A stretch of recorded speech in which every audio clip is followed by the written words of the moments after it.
রাজনৈতিক নেতাদের এই ক্ষমতা আমরাও প্রয়োগ করব। পাড়ায় আসুন, দুয়ারে সরকারে যখন আসবেন হাত চড়া করে দিদি ভোটটা দিয়ে দেবেন, মজা কিন্তু চাকিয়ে দেবো। আসুন পাড়ায়, এই পুলিশটাও আমাদের বরগুনায় যেতে হবে ভোটের ডিউটি করতে। কান ছাড়িয়ে দেব, যেভাবে আমার আশা দিদিদেরকে অসম্মান করে নামিয়েছেন, কান ছাড়িয়ে হাতে রেখে দেবো। দেখি আপনার সরকার কি করতে পারে। কত পুলিশ আছে, আমরা 70,000-এর বেশি আশা কর্মী।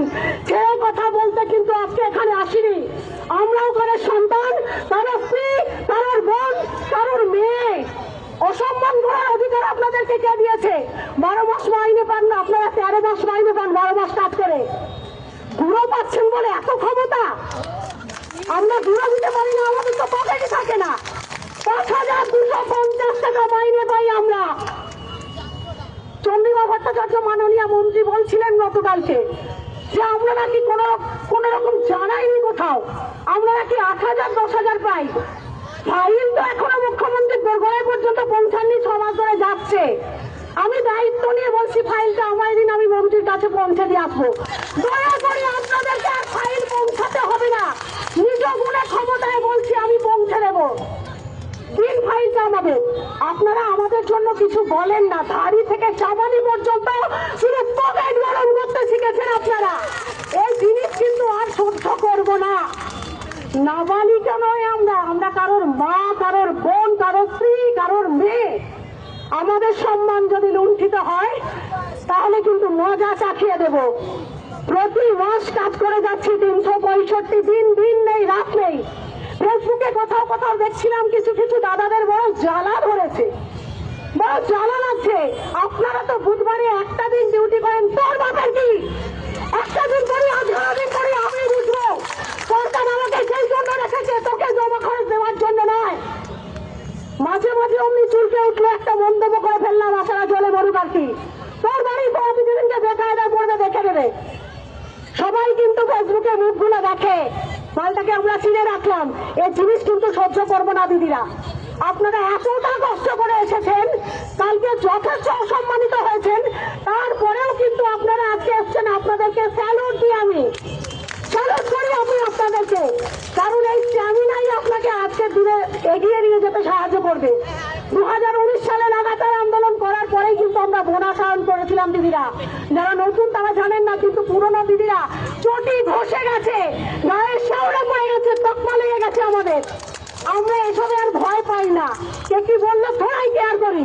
আমি কাজ করি, কাজের বিনিময়ে পয়সা পাই, কেউ দয়া করে দেন না। এই যে দিদিমণিরা এত পুতুলি কাটছেন না, যে মন্তব্য করা হয়নি, আমাদেরকে জানানো হয়নি, আশারা তো অমুক টাকা মাইনে পায়। ফাইল যেহেতু এখনো মুখ্যমন্ত্রীর দরবারে পৌঁছায়নি, খুলে রেখে নিন। আশারা মাত্র 5,250 টাকা মাইনে পায়। এবার এই ইনসেন্টিভ যেটা কেন্দ্রীয় সরকার দেয়, সরাসরি কেন্দ্রীয় সরকার আসার অ্যাকাউন্টে দিক, অ্যাকাউন্ট নাম্বার তো সরকারও নিয়ে রেখেছেন।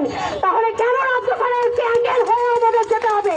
কেন একটা 3 মাসের ইনসেন্টিভ আমার এখানে এসে আটকে থাকবে? সিএমএইচ অফিসে, বিওএইচ অফিসে কেন এই আমাদের উপর বঞ্চনাটা শুরু হবে? কাজের বেলা তো খুব হিসাব বুঝতে শিখেছেন আপনারা, ছোট থেকে বড় অব্দি। গোলাপি, বেগুনি, আপনার হলুদ, সবুজ, কীর্তি সব দেখে দিচ্ছেন যে এই কাজ আমাদের বুঝে নিতে হবে। একটা পেপারের ওপর 17টা সই। আজকে যখন টাকাটা পাচ্ছি না, এই 17 নম্বর সই করা দাদা দিদিরা কোথায় আমাদের পিছনে? আমি দেখতে চাই আমার ব্যাগ ফুটে, যারা আমাদেরকে দাঁড় করিয়ে আমাদের মাথার উপর দিয়ে কাজ উদ্ধার করে নেয়, তারা কোথায়? জানেন তো, একটা বিগ্রহ দর্শন করতে গেলে মন্দিরের প্রথম সিঁড়িটাকে স্যালুট করে যেতে হয়, প্রণাম করে যেতে হয়। আমার দিদিরা জানেন, কেউ যদি মন্দিরে যায় প্রথম সিঁড়িটাকে স্যালুট করে। এই বেগুনি শাড়ি হচ্ছে স্বাস্থ্য দপ্তরের প্রথম সিঁড়ি। আমার ঘর দিয়ে তুমি আমাকে অবমাননা করতে পারো না। যদি এটাই করতে থাকো, প্রথম সিঁড়িটা ভেঙে দেবো আমরা, এই ব্যারিকেড ভেঙে দেবো। দেখি আপনি বিগ্রহের কাছে কি করে পৌঁছান। জানেন তো, ছোট্ট একটা ছাড় পোকাও সিংহাসন উল্টে দিতে পারে। আমাদেরকে এরা তাই ভেবেছে যে ছাড় পোকা একটুখানি আমরা পিষে মেরে দেবো, কিন্তু একটা সিংহাসনে 4টে ছাড় পোকা যদি থাকে না, সারা রাতের ঘুম নষ্ট হয়ে যায়। সেই অতন্দ প্রহরীর মতো আমরা যে স্বাস্থ্য দপ্তরটাকে ঘিরে রেখেছি, ওই ছাড় পোকার কামড় দূরে রাখে আপনাদেরকে খেতে করতে হবে। যদি আমাদের দাবি মেনে নেন তাহলে ঠিক আছে, নইলে আমরা কি জিনিস কিন্তু বুঝিয়ে দেব। আমরা একটা পরিবার চালাই, পরিবারের রায় বাঘিনী আমরা। সংসার কিভাবে চালাতে হয় সে যোগ্যতা দক্ষতা আমাদের আছে। আর এতদিন কাজ করে বুঝিয়ে দিয়েছি, এখন আর মাতৃমৃত্যু হয় না, এখন আর শিশু মৃত্যু হয় না।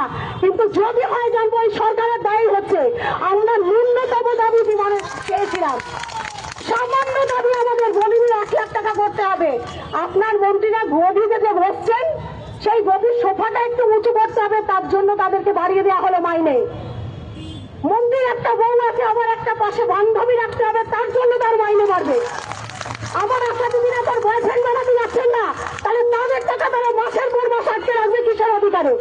আমার টাকা সুদের বয়সে আপনি খান বেইমান, আপনি কথা বলেন কোন সাহসে?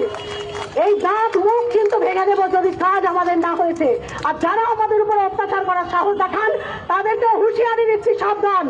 মহিলা আপনারাও আমরাও যদি আমাদের উপর প্রতিনিয়ত অত্যাচার হতে যায়, রুখে যদি দাঁড়াই কিন্তু আপনাদেরও আর পিঠ থাকবে না। সরকার কিন্তু আপনাদের তখন আর বাঁচাতে পারবে না। দিদিরা সকলকে অভিনন্দন জানিয়ে আমি আবারও আপনাদের স্পিরিটকে সালাম জানিয়ে আমি এখানে